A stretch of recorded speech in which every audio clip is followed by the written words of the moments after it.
నక్సల్బరి అని బెంగాల్లో ఊరుంది. ఈ పొగ మొట్టమొదటి అక్కడ పుట్టింది. ఆ తర్వాత శ్రీకాకుళం మీదుగా మన ఫ్యాక్టరీ. చాలా తోక లేకుండా మాట్లాడే భుజంగం. ఇవాళ ఏదో బోనస్ విషయం అడుగుతుంటే నక్సల్బరి అంటారేంటి? ఇసుకుతో దగ్గర మ్యాన్ నిలుస్తుందా? దేనికైనా పటిష్టమైన ప్రాతిపదిక అంటూ ఉండాలి. ఓ మాట చెప్తాను విను. మొన్న మా వాడు ఏదో వర్కర్స్ మీద చేసుకున్నాడు అన్నావు. నిన్న వాళ్ళ మురికిగుంట పూడ్చడం యజమానుల బాధ్యత అని వాళ్ళు అంటున్నారని చెప్పి నువ్వు అన్నావు. ఇవాళ బోనస్ కావాలంటున్నారని అంటున్నావు. అసలు వీళ్ళు పని వాళ్ళేనా అంట? యజమాని అభిమానం అయ్యో పాపం కూడి పెడుతున్నారని చెప్పి వాళ్ళకి ఏమైనా ఉంటే ముష్టి 2 లక్షలు లాభం వచ్చిందని చెప్పి కడుపుమంట అది ఎట్లా కాజేద్దామని చెప్పారు. ఇంతకు నువ్వు అనేది అరే చచ్చిన వాళ్ళకి కానివ్వం. మనకు నష్టం వస్తే వాళ్ళ జీతాలు తగ్గించుకుంటారా? సార్ సారథి గారు లోపలికి వచ్చి మీతో ఏదో మాట్లాడాలండి. శంకర్ ముందు కొరడా అవతల బారే. సారథి కార్మిక ప్రతినిధి, చదువుకున్నవాడు. నమస్కారం అండి. ఈ ఉంగి దండాలు ఎప్పుడు పెడుతూనే ఉన్నారు. అసలు విషయం చెప్పు. ఫ్యాక్టరీ పక్కన మురిగుంట చాలా దుర్గంధమయంగా ఉంది. వర్కర్స్ కాలనీ అంతా కలుషితపూరితం అవుతుందని యాజమాన్యానికి చెప్పుకుంటే దాన్ని పూడ్చడానికి ఒక్కొక్క కార్మికుడు 2 రూపాయలు వేసుకోవాలని శంకర్ గారు తీర్మానించారట. ఇది చాలా దారుణమైన విషయం. అవును, దారుణమైన విషయమే. ఎందుకంటే ఆ 2 రూపాయలు ఉంటే కళ్ళు పాకల్లో మీరు అల్లరి చేసుకోవచ్చుగా. భుజంగం గారు, ఇప్పుడు మనం పవిత్రమైన ఆఫీస్ గదిలో కష్టసుఖాలు మాట్లాడుకుంటున్నాం. యజమానికి కార్మికుడికి మధ్య ఎడతెగని బంధం ఉంది. అది మర్చిపోకూడదు. మేం మర్చిపోయినా మీలాంటి మహానాయకులు మమ్మల్ని మర్చిపోనివరుగా. భుజంగం ప్లీజ్. 3 ఏళ్లుగా ఈ కంపెనీ 3 లాభాలతో అభివృద్ధి చెందింది. అందులో ప్రతి ఒక్క కార్మికుడికి భాగం ఉంది. ఈ 3 ఏళ్లుగా మీరు ఇవ్వాల్సిన బోనస్ ఎప్పటికప్పుడు దాటేస్తున్నారు. ఈ విషయం మనం చేయడానికి కూడా వచ్చాను. మరి ఈ ఫ్యాక్టరీ కట్టేటప్పుడు మా మామగారు 15 లక్షల రూపాయలు అప్పు చేశారు. అది మీ ఫాదర్స్ తీస్తారా, గ్రాండ్ ఫాదర్స్ తీస్తారా? భుజంగం గారు, ఎంత మర్యాదగా మాట్లాడినా మీరు నోరు పారేసుకుంటున్నారు. సముద్రంలో ఉప్పెన వస్తే ఎంతటి ఓడైనా బోల్తా కొడుతుంది. అది మాత్రం మర్చిపోకండి. కార్మిక ప్రతినిధిగా మీరు నా కోరికను మన్నించాలి. సర్వం అమలు జరపాలి, సత్వరం అమలు జరపాలి. చూడు సార్, మేము సంప్రదించుకుని మీ కోరికలకు న్యాయం కలిగి చేసేటట్టు మీరు వెళ్ళండి.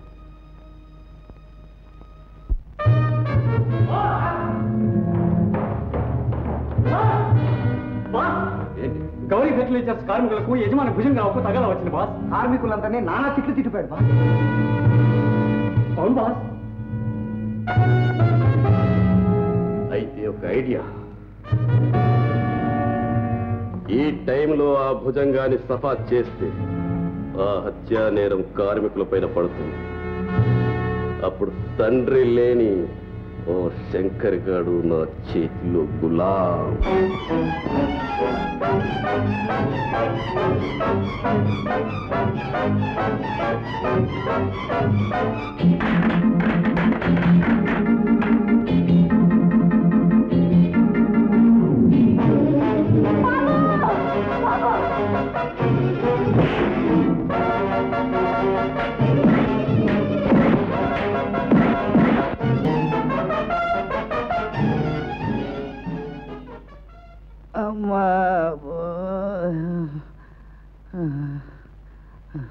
ఎవరినైనా నువ్వు ఆపదలో వచ్చి ఆదుకున్నావు.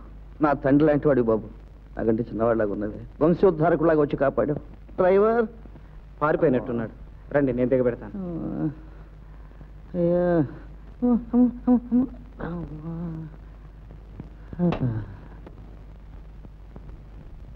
రవిని చూడకుండా ఇంకా ఉండలేను.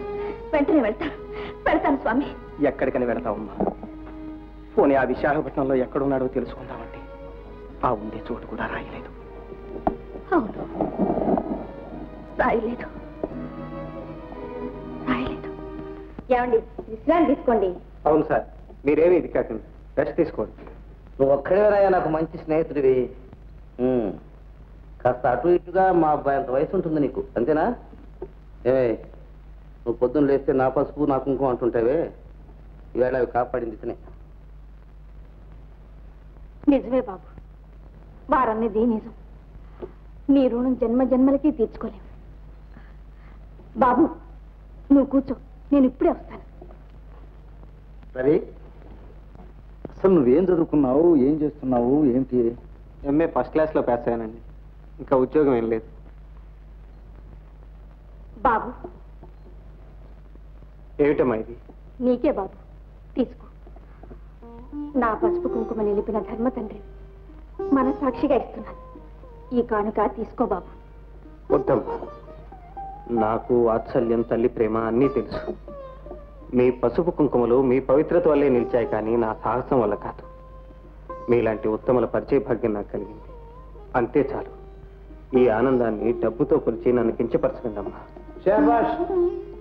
ఇన్నాళ్లకు మా ఆవిడ లాంటి చచ్చు పినుకు ఉత్తముడైన మానవుడు ప్రాణాలతో కనిపించాడు. డబ్బు చేదని చిన్నప్పుడు తల్లిదండ్రులు చెప్పుకుంటారు. ముందు ముందు నీకే తెలుస్తుంది. భుజంగా, మన ఫ్యాక్టరీలో మేనేజర్ పోస్ట్ చాలా కాలంగా ఖాళీగా ఉంది. మనిషి కోసం వెతుకుతున్నాం. ఇతను అన్ని విధాలా యోగ్యుడు. ఏమంటావు? నిజమేనన్నయ్య. ఏమండి? సరే, మీ అన్నా చెల్లెలు ఒకటి అయ్యాక మధ్యనాదే ఉంది, కానివ్వండి. చూడు బాబు, మా గౌరీ ఫర్టిలైజర్ ఫ్యాక్టరీ మేనేజర్ పదవి నీకు ఇస్తున్నాం. ఆ వివరాలన్నీ మాట్లాడాలి. Non sense. ఎవడో రోడ్డు మీద తిరిగి వాడిని తీసుకొచ్చి ఫ్యాక్టరీ మేనేజ్ చేస్తారా? కావాలంటే కాస్త డబ్బిచ్చి పంపించాలి. కానీ ఆ పాటి నాకు తెలుసులేదు అంతమ్మ. అలాంటి గడుగ్గాయ మన దగ్గర ఉంటే ముందు ముందు ఎన్నో విధాలు ఉపయోగపడతాడు. అంతా అమ్మ తెలివితేటలు వచ్చి. గౌరీ ఫర్టిలైజర్స్ ఫ్యాక్టరీలో మేనేజర్. నా కోసం ప్రత్యేకంగా ఒక బంగ్లా కూడా ఇచ్చారు. నేను అక్కడే ఉండాలి. మేనేజర్ చేయవలసిన మొట్టమొదటి పని అదేనండి. మాట్లాడాం బాబాయ్. అన్నం పెట్టి ఆదరించిన వాళ్ళని మర్చిపోయేటంత కృతజ్ఞుని కాదు. మనమందరం కలిసి అక్కడికి మారిపోతాం. అన్నయ్య. బాబు. అవును బాబాయ్, నాకు నా కుటుంబానికే ఆ బంగ్లా అలాట్ చేశారు. అది సరే బాబు, కానీ ఎక్కడుండేవాళ్ళు అక్కడ ఉండటమే మంచి. ఇవాళ నీ ఐశ్వర్యం హోదా చూసుకుని అమ్మాయి నేను ఎగబట్టం మాకు మంచిది కాదు బాబు. బాబాయ్, మనసు ఇచ్చారు, పుచ్చుకున్నారు. మీలో ఒక మనిషిగా నన్ను చూసుకున్నారు. ఇప్పుడు మీ మా తేడాలు అంతస్తులో మాట్లాడుతున్నారా? చెల్లి, నువ్వైనా చెప్పమ్మా. మనం అందరం కలిసి అక్కడే ఉంటాం. త్వరలోనే మా అమ్మను కూడా తీసుకొస్తాను. అన్నయ్య, నేను నాన్న ఇక్కడ ఉండడమే మంచిది. సరే, మీకెవరికీ అక్కర్లేని ఆ ఉద్యోగం వస్తే నాకు మాత్రం ఎందుకు? వెళ్ళి వాళ్ళతో చెప్పేసి బాబు, తొందరపడద్దు. ఎక్కువ మంచిది రాని పోయి వచ్చిన అవకాశాన్ని పోగొట్టుకోవద్దు. నువ్వు అక్కడే ఉంటు. ఆ ఉద్యోగం అయితే పిచ్చి బాబు. మనుషులు దూరమైనంత మాత్రాన మనసులు దూరం అయిపోతాయి నాయన. అన్నయ్య, ప్రతిరోజు ఏదో ఒక వేళ వచ్చి మమ్మల్ని చూసిపోతుండాలి. ఏ రోజు నువ్వు రాకపోతే ఆ రోజు నుంచి ఈ చెల్లి నీకు లేదనుకో. అలా ఎందుకు చేస్తాను? తప్పకుండా వస్తాను. అన్నయ్య.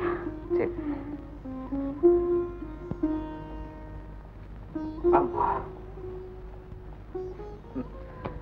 విధి ఎంత విచిత్రమైంది. నేను వెతుక్కుంటూ వచ్చిన పని కాకపోయినా నన్ను వెతుక్కుంటూ ఈ ఉద్యోగం వచ్చింది. అయినా ఆ శివయ్య కనిపించే వరకు నా ప్రయత్నం విరమించను.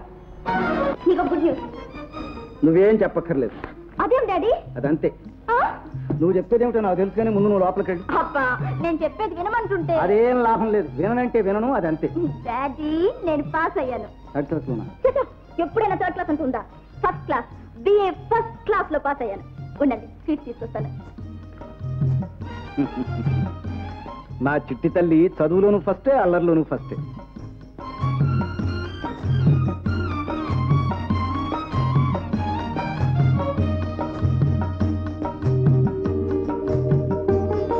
Daddy, daddy. అబ్బే ఏం లేదమ్మా, నువ్వు పాస్ అయ్యావని అమ్మతో చెప్పాను. అమ్మ ఆశీర్వాదం తీసుకోమ్మా. Good girl. అది సరే, స్వీట్ ఇచ్చినట్టున్నావే. అవును డాడీ, మీకోసమే. తీసుకోండి. అలా కాదు, నా చిన్నారు తల్లి తన బంగారు చేతులతో ఆనందంగా ఇస్తే. అలాగే. డాడీ, ఒక చిన్న డౌట్. ఏమిటి? నేను వచ్చే లోపల ఇన్ని రకాల స్వీట్లు ఎందుకు తయారు చేయించారు? అదే, నా చిట్టి తల్లి బిఏ ఫస్ట్ క్లాస్ లో పాస్ అయితే ఆ మాత్రం. అంటే మీరు ముందే తెలుసుకొని ఏమి తెలియనట్టు నటించారనమాట. అవునండి అమ్మగారు, పేపర్ చూసినప్పటి నుంచి మీరు ఎప్పుడు వస్తారా అని 1000 కళ్ళతో ఎదురు చూస్తున్నారు బాబు గారు. ఒకటే సంబరం. రకానికి ఓ పిండి వంట చేయించారు. అమ్మగారు ఫస్ట్ క్లాస్ లో పాస్ అయ్యారు, బహుమతి ఇప్పించండి అమ్మగారు. ఇస్తారులేవే, పద పద. ఓ డాడీ,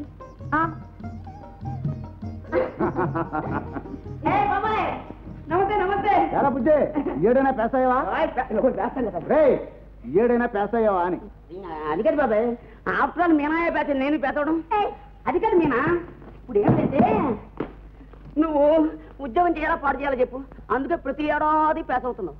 నేను పేస్ అయ్యానుకో గవర్నమెంట్కి పెద్ద ప్రాబ్లం అయిపోతుంటాను. ఇప్పటికే పేస్ అయిన వాళ్ళకి ఉద్యోగాలు లేకుండా ఉన్నాయి. అందుకే నేను ప్రతి ఏడు ఫెయిల్ అయిపోతున్నాను. ఏదైనా మంచి బిజినెస్ పెట్టాలనుకుంటాను. ఏం బిజినెస్? No vacancy factory. అదేమిటి no vacancy factory? No vacancy అనే బోర్డులు తయారు చేసే ఫ్యాక్టరీ. అందులోనే ఎగ్జిట్ బోర్డులు ఉంటాయి, ఎంట్రన్స్ బోర్డులు ఉంటాయి. ఇల్లు ఉంటుంది, అవుట్ ఉంటుంది, ఉమెన్ ఉంటారు, మెన్ ఉంటారు. ఇటువంటి ఏమైనా పెట్టామనుకో మనం 1 lakh పనిచేస్తాం. దానికి పెట్టుబడి పెట్టేస్తే ధర్మయ్య క్యాస్ అవ్వడం చేత కాదు కానీ నో వేకెన్సీ ఫ్యాక్టరీ పెడతాడట. No vacancy factory. అన్న కొడుకు అయినా కన్న కొడుకులా చూశాను, పెంచి పోషిస్తున్నాను. చదివి ఉద్ధరించింది చాలు కానీ నోరు మూసుకుని ఇంట్లో పడి ఉండు. రామా మేనా చూడమ్మా, భుజంగం నా కోసం ఎదురు చూస్తూ ఉంటాడు. ఫ్యాక్టరీ వ్యవహారాలే చూడాలి. సాయంత్రం ఒకసారి రమ్మా, షాపింగ్కి వెళ్దాం. ఎందుకు లేదు అది? అదేమిటమ్మా, బిఏ ఫస్ట్ క్లాస్ లో పాస్ అయ్యావు, నా తృప్తి నాకు ఉండొద్దు. వస్తావు కదా? చిట్టి తల్లి.